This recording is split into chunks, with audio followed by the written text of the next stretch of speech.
ರಾಜ್ಯದಲ್ಲಿ ಹೃದಯಾಘಾತದಿಂದ ಜೀವ ಕಳೆದುಕೊಳ್ಳುತ್ತಿರುವವರ ಸಂಖ್ಯೆ ಹೆಚ್ಚುತ್ತಲೇ ಇದೆ.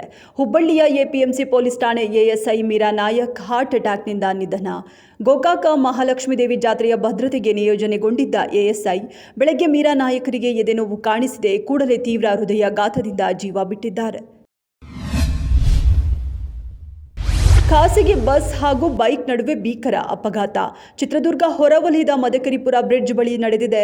ಬಸ್ ಕೆಳಭಾಗದಲ್ಲಿ ಬೈಕ್ ಸಿಲುಕಿರುವುದು ಬಸ್ ಚಾಲಕರಿಗೆ ತಕ್ಷಣಕ್ಕೆ ಗೊತ್ತಾಗಿಲ್ಲ. ಈ ವೇಳೆ ಬೈಕ್ ಮತ್ತು ಬಸ್ಸಿನ ನಡುವೆ ಸ್ಪಾರ್ಕ್ ಆಗಿ ಬೆಂಕಿ ಕ್ಷಣಾರ್ಧದಲ್ಲೇ ದೊಡ್ಡ ಮಟ್ಟದಲ್ಲಿ ಬೆಂಕಿ ಹೊತ್ತಿಕೊಂಡಿದ್ದು ಇಡೀ ಬಸ್ ಅನ್ನೇ ಸುಟ್ಟು ಕರಕಲು ಮಾಡಿದೆ. ವಚ್ಚಬೋರನಹಟ್ಟಿ ನಿವಾಸಿ ಬೈಕ್ ಸವಾರ ರಮೇಶ್ ಪ್ರಾಣ ಕಳೆದುಕೊಂಡವರು. ಭಾರತ ಮೂಲದ ಮಕ್ಕಳ ತಜ್ಞ ವೈದ್ಯೆ ಡಾಕ್ಟರ್ ನೇಹಾ ಗುಪ್ತಾ 4 ವರ್ಷದ ಮಗುವಿನ ಮರಣೋತ್ತರ ಪರೀಕ್ಷೆಯ ವರದಿಯಲ್ಲಿ ಅಚ್ಚರಿ ವಿಚಾರ ಬೆಳಕಿಗೆ. ಮಗಳನ್ನು ತಾನೇ ಕೊಂದು ಪೊಲೀಸರಿಗೆ ಫೋನ್ ಮಾಡಿದ ತಾಯಿ, ಪತಿಯ ಜೊತೆಗಿನ ಜಗಳ, ಡಿವೋರ್ಸ್ ಹಾಗೂ ಕೋರ್ಟ್ ಆದೇಶ.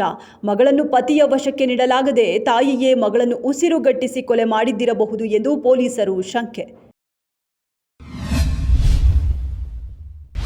ಬಿಹಾರದ ಬಿಜೆಪಿ ನಾಯಕ ಹಾಗೂ ಹೆಸರಾಂತ ಉದ್ಯಮಿ ಗೋಪಾಲ್ ಖೇಮ್ಕಾ ಮೇಲೆ ಗುಂಡಿನ ದಾಳಿ.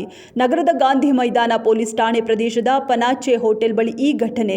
ಬುಲೆಟ್ ತಗುಲಿದ್ದರಿಂದ ಗೋಪಾಲ್ ಖೇಮ್ಕಾ ಅವರು ಸ್ಥಳದಲ್ಲೇ ಉಸಿರು ಚೆಲ್ಲಿದ್ದಾರೆ. ಈ ಹಿಂದೆ ಗೋಪಾಲ್ ಖೇಮ್ಕಾ ಅವರ ಮಗ ಗುಂಜನ್ ಖೇಮ್ಕಾ ಮೇಲೆ ಗುಂಡಿನ ದಾಳಿ ಮಾಡಿ ಜೀವ ತೆಗೆಯಲಾಗಿತ್ತು.